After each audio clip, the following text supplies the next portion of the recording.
नमस्कार साथियों की फैक्ट में आप सभी का स्वागत है। उम्मीद करता हूं कि आप सभी लोग बेहतर होंगे। सभी सनातनी और राष्ट्रवादी भाई बहनों से अपील रहेगी कि चैनल को सब्सक्राइब करिएगा, वीडियो को लाइक करिएगा और अधिक से अधिक लोगों तक शेयर कर दीजिएगा। सभी को सुबह की राम राम और सुप्रभात। जगदीप धनखड़ के रेजिग्नेशन में एक नया ट्विस्ट आया है और बड़ा ट्विस्ट है। किस तरीके से जगदीप धनखड़ का रेजिग्नेशन हुआ वह अपने आप में जबरदस्त खबर है और यह खबर दो जगह से ब्रेक हुई है। आज तक के एक पत्रकार हैं हिमांशु शुक्ला, जिन्होंने इनके बारे में बहुत सारी चीजें ब्रेक की जो भारतीय जनता पार्टी को कवर करते हैं।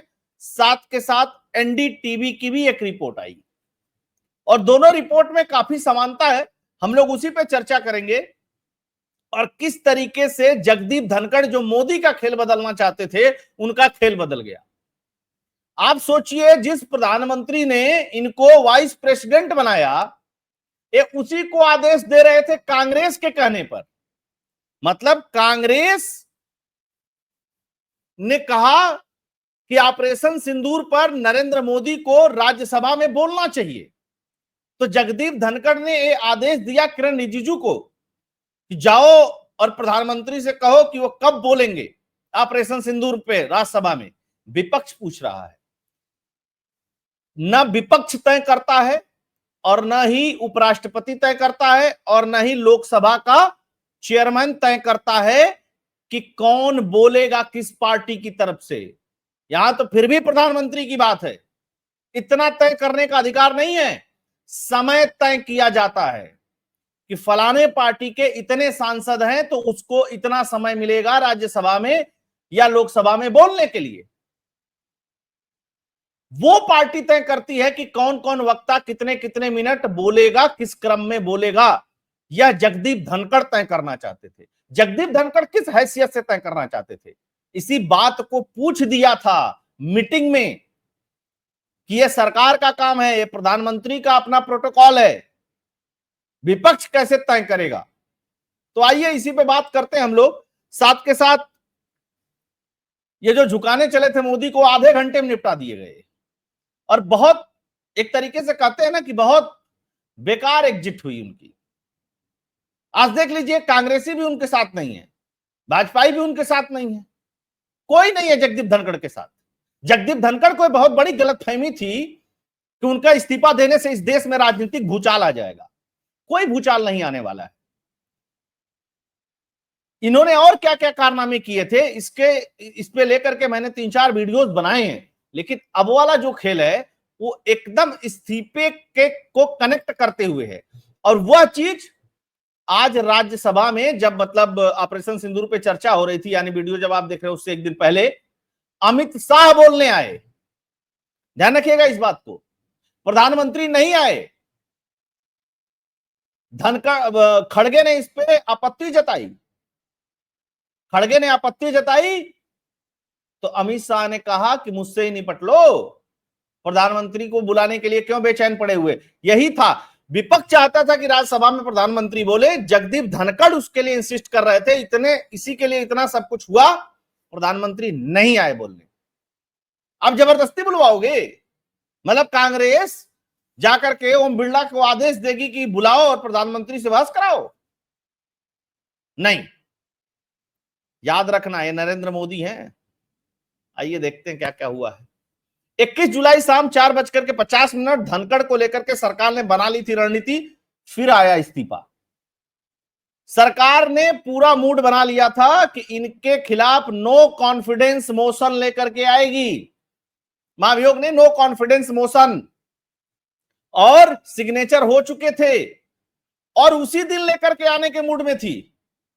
लेकिन फिर भी लगा सरकार को कि ये जो अपनी 4-5 जिद किए हुए हैं, चाहे यशवंत वर्मा वाला हो और चाहे मोदी के बोलने वाला हो ऑपरेशन सिंदूर पे, इसको छोड़ते हैं और इस पे कोई प्रोपेगेंडा नहीं रचते हैं तो ठीक है, इनको एक बार को माफ किया जा सकता है। आगे देखा जाएगा ये सेशन बीतने के बाद, मानसून सेशन बीतने के बाद। लेकिन जगदीप धनखड़ कहते हैं विनाश काले विपरीत बुद्धि। उससे पहले क्या क्या हुआ था उसको भी थोड़ा सा समझ लेते हैं। सचिवों के सामने मंत्रियों को डांट देते थे, भाजपा का, एनडीए का कोई भी ऐसा मंत्री नहीं है जिसको जगदीप धनखड़ ने डांटा नहीं था। मजे की बात जानते हैं, जगदीप धनखड़ को हटाने के लिए एनडीए के जितने भी सांसद थे, घटक दल हैं, जो भाजपा को हटा दीजिए, सारे इकट्ठा हो गए, सारे आकर के सिग्नेचर कर दिए, जितने दिल्ली में उस समय अवेलेबल थे। क्यों कर दिए? क्योंकि सचिव के साथ जब मंत्री जाता था जगदीप धनखड़ से मिलने के लिए या बुलाते थे या किसी बात के लिए, तो ये उसी सचिव के सामने मंत्री को बेइज्जत करते थे, और सचिव के सामने मंत्री को बेइज्जत करने का मतलब था ये नरेंद्र मोदी को डायरेक्ट चुनौती देते थे। अच्छा, वो मंत्री बेचारे ज्यादा कुछ कहते नहीं थे, वो अमित शाह से ही कहते थे, अमित शाह कहते थे झूठे टेंशन होगी, क्यों इधर उधर बताना। लेकिन ये सारी बातें बैठ करके हुई राजनाथ सिंह, अमित शाह, किरण रिजिजू, जेपी नड्डा और नरेंद्र मोदी के कमरे में उस दिन, कि ये क्या क्या करते थे। एक बार तो एक मंत्री ने कह भी दिया कि आपको अगर कोई मुझसे बात कहनी है तो आप अलग से कह दीजिए, प्रोटोकॉल के तहत ना आपके लिए ठीक है ना मेरे लिए ठीक है कि आप एक सचिव के सामने इस तरीके की बातें कर रहे हैं। जगदीप धनखड़ तब भी नहीं माने, वो बोले कि तीसरे व्यक्ति के सामने क्यों ये सब बातें कर रहे हैं। अगर आपको किसी मंत्री को कुछ कहना भी था, आप सचिव के सामने डांटेंगे तो जाहिर सी बात है उसका ईगो हर्ट होगा। और धनखड़ साहब आप इतने बड़े नहीं थे और न बहुत बड़े नेता थे, और जिस तरीके से जाटों का नेता बनने की कोशिश कर रहे थे, तो आप भी जाटों के नेता नहीं थे। है, जाटों के एक छत्रराज नेता कोई हुआ ही नहीं। कहीं पे कहीं पे चौधरी चरण सिंह थे, तो कहीं पे देवीलाल थे, तो कहीं पे कोई था, तो कहीं पे कोई था। आपको ये गलतफहमी हो गई थी कि आप जाटों के नेता हैं, क्योंकि आपको लगता था कि आपका प्रोटोकॉल नंबर 2 है। बताइए, कैबिनेट मंत्री है, जूता घिस करके आया, जनता से वोट मांग करके आया है, आप उसको एक सचिव के सामने बेइज्जत कर रहे हैं, किस लिए? और वही वोट देकर के आपको वाइस प्रेसिडेंट बनाया है। तो ये तो होना था ही था। अब बढ़ते हैं मेन खेल पे। 21 जुलाई की को 12:30 बजे बिजनेस एडवाइजरी की बैठक हुई। आज तक के संवाददाता ने कहा कि इस दौरान जेपी नड्डा, किरण रिजिजू, अर्जुन राम मेघवाल और एल मुरुगन शामिल थे। जगदीप धनखड़ ने कहा कि विपक्ष की मांग है कि ऑपरेशन सिंदूर पर चर्चा के दौरान प्रधानमंत्री, गृह मंत्री और रक्षा मंत्री मौजूद रहे। ऑर्डर दे रहे थे, कोई हैसियत है, बहुत बड़ा पद है, लेकिन इनको सदन में उपस्थित रहना पड़ेगा, बोलना पड़ेगा। इसका ऑर्डर देने की हैसियत किसको वाइस प्रेसिडेंट ने दी थी? जबकि ये कानून के जानकार हैं, इतने बड़े महान जानकार। उसके बाद ये स्थिति है। ये होता कि कोई पॉलिटिकल व्यक्ति अगर वाइस प्रेसिडेंट है, उसको नहीं जानकारी होगी, कह दिया होगा, कोई बहुत बड़ी बात नहीं, चलो ठीक है, उसको समझा लिया जाएगा तो समझ जाएगा। और कह रहे हैं कि इस पे ये लोग मौजूद रहेंगे और पीएम इस पे जवाब देंगे।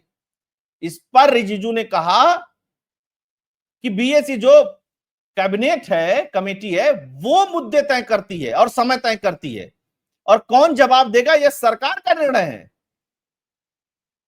तब उन्होंने कहा कि जाइए प्रधानमंत्री से पूछ करके आइए। किरण रिजिजू को ऑर्डर देते हैं उस मीटिंग में कि जाइए आप पूछ करके आइए। ये था पूरा टर्निंग पॉइंट। और जो 6-7 महीने से एक काम और कर रहे थे, 6-7 महीने से, 6-7 महीने से सरकार के साथ कोऑर्डिनेशन नहीं मिला रहे थे। कब से? जब से इनके खिलाफ नो कॉन्फिडेंस मोशन लेकर के आई थी कांग्रेस, और फिर वो रिजेक्ट हो गया था। तब से ये डर गए थे कपिल सिब्बल से, खड़गे से और इन सारे लोगों से। तब से ये इधर ट्यूनिंग बना रहे थे, और ट्यूनिंग बना किससे रहे थे? जयराम रमेश के थ्रू ट्यूनिंग बना रहे थे। और जयराम रमेश ने इस बात को खड़गे को भी नहीं बताया था। आपको याद है एक बार क्या हुआ था? खड़गे खड़े हुए थे, सोनिया गांधी बैठी थी, और वाइस प्रेसिडेंट को कहा कि आप मुझसे ज्यादा, मैं अपोजिशन का लीडर हूं राज्यसभा में, और मुझसे ज्यादा समय आप जयराम रमेश को देते हैं। जयराम रमेश ने मुझे लीडर नहीं बनाया है, सोनिया मैडम ने मुझे लीडर बनाया है। अब जाहिर सी बात है, कुछ भी हो प्रोटोकॉल में, तो वो अपोजिशन के लीडर थे ही, तो आपको तो उनसे ज्यादा कंसल्ट करना चाहिए था ना, बात करनी चाहिए थी। तो जयराम रमेश के साथ ये जो पींगे बढ़ा रहे थे, इनको लगता था कि जयराम रमेश बहुत बुद्धिमान व्यक्ति है, और कुछ भी अगर सरकार करना चाहेगी तो बवाल हो जाएगा। आप बताइए, कांग्रेस ने मार्गरेट अलवा को लड़ाया था ना चुनाव आपके खिलाफ, क्यों? इतनी हमदर्दी थी तो। लेकिन जगदीप धनखड़ भी पुराने कांग्रेसी है, तो इन्होंने कहा कि चलो कुछ कर्ज आजाद किया जाए नमक का। पूरा कर्ज और फर्ज अदा हो गया इनका। इसके बाद क्या है? पीएम मोदी के कमरे में मीटिंग होती है, मैंने आपको बता ही दिया, जेपी नड्डा, राजनाथ सिंह, निर्मला सीतारमण, मनोहर लाल खट्टर, शिवराज सिंह चौहान, किरण रिजिजू, सारे दिग्गज मौजूद होते हैं और वहीं फैसला हो जाता है कि इनको मना लिया जाए इतने बजे तक। नहीं मनाया अगर जाता है तो दूसरे दिन इनके खिलाफ नो कॉन्फिडेंस मोशन आ जाए और यह बात बता दी जाए रात में ही जगदीप धनखड़ को, और फिर यहीं से पूरा खेल बदलता जाता है। राजनाथ सिंह के कमरे में उसके बाद मीटिंग होती है। राजनाथ सिंह को एक जिम्मेदारी दी जाती है कि आप जितने भी एनडीए के सांसद हैं राज्यसभा में, सबको बुलाइए और सबका सिग्नेचर कराइए। अब एक जगह तो संभव नहीं था, तो अलग अलग मंत्री अपॉइंट किए जाते हैं। उसके बाद वो मंत्री 10-10 का इस्तीफा लेते हैं, 10-10 का सिग्नेचर लेते हैं इनको हटाने के लिए, और उनसे कहा जाता है कि अगर आप तय नहीं है, आपको पार्टी से पूछना है तो आप पूछ सकते हैं, पूछ करके आधे घंटे 1 घंटे में आ सकते हैं, बता सकते हैं। और फिर वहीं से एक बंद लिफाफा 134 एनडीए सांसदों का, सब पहुंच गए थे भाई, जितने वाले हैं, ऐसे वाले वैसे वाले, चूंकि सदन चल ही रहा था तो सारे अवेलेबल भी थे। सबका सिग्नेचर लिया जाता है, बंद लिफाफे में दिया जाता है किसको? अर्जुन राम मेघवाल को। अर्जुन राम मेघवाल जाते हैं राज्यसभा के सचिवालय और वहां जाकर के बैठ जाते हैं 4:50 पर और रिसीव भी करा देते हैं लिफाफा। और तब फोन का दौर शुरू होता है ना? फोन का दौर शुरू होता है तो क्या होता है? जगदीप धनखड़ ने अपने त्यागपत्र को टालने का कोई रास्ता ही नहीं छोड़ा था। ठीक, सुबह की मीटिंग में हो गया, शाम को ये मीटिंग रखते हैं, मीटिंग में कोई मंत्री जाता नहीं है, फिर उसके ऊपर बवाल मचता है, ये फिर पूछते हैं कि मीटिंग में क्यों नहीं आए, उल्टा सीधा फिर बोलते हैं। फिर क्या होता है? जगदीप धनखड़ को एक फोन जाता है आखिरी बार मान मनोवल के लिए, लेकिन उनसे कहा जाता है कि अगर यह चीज माननी है तो ठीक है, लेकिन जगदीप धनखड़ उससे पहले यशवंत वर्मा को हटाने वाला जो मोशन लेटर था कांग्रेस की तरफ से 63 सांसदों का, उसको रिसीव कर चुके थे। तब तो कहानी कुछ थी ही नहीं।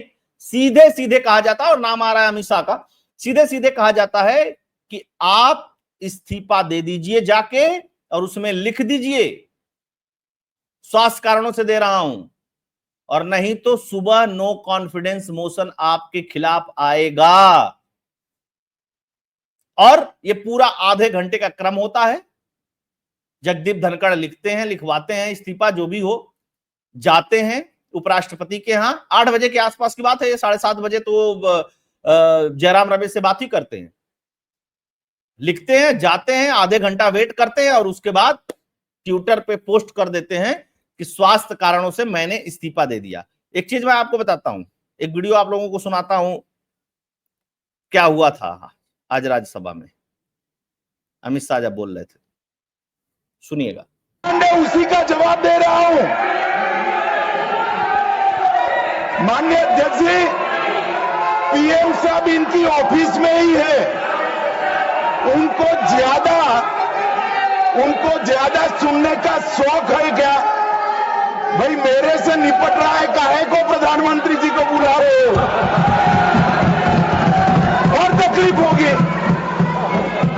ये समझते नहीं है साहब। और यही बात जैसे ही अमित शाह बोलते हैं, पूरा सदन से कांग्रेस पार्टी वॉकआउट कर जाती है। तो ये दोनों थ्योरी जो है आपस में एकदम टोटली मैच कर रही है। जगदीप धनखड़ साहब जो बनाता है ना, उसको बिगाड़ने में बहुत टाइम नहीं लगता है।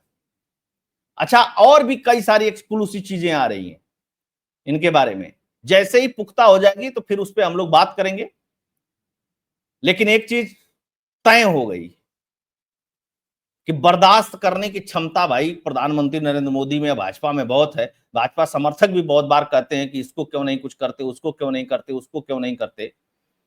पॉलिटिकली की बात कर रहा हूं, बाकी चीजों की तो अलग है। जैसे स्वामी कितना बोलते रहते हैं, और भी कई सारे नेता हैं जिनकी पार्टी में कोई पूछ परख नहीं है, किनारे लगाए गए हैं या पार्टी छोड़ दी है, तब भी बोलते रहते हैं और प्रधानमंत्री बर्दाश्त करते रहते हैं। लेकिन जगदीप धनखड़ ने लाइन क्रॉस कर दी थी, लाइन क्रॉस कर दी थी तो निपटना जरूरी था। और कांग्रेसियों का अब फर्ज अदा करिए आप, और कांग्रेसी आपसे। बहुत बहुत धन्यवाद दोस्तों। होप ये वीडियो एनालिसिस कंटेंट फैक्ट्स पसंद आया होगा। वीडियो को अधिक से अधिक लोगों तक, राष्ट्रवादियों तक व्हाट्सएप और टेलीग्राम के माध्यम से शेयर कर दीजिएगा। देखिएगा चैनल को। अगर आप डोनेट और कंट्रीब्यूट करना चाहते हैं तो फोन पे, पेटीएम का नंबर स्क्रीन पे दिया हुआ है। आप जुड़े, बहुत बहुत धन्यवाद। जय हिंद, जय भारत, जय श्री राम।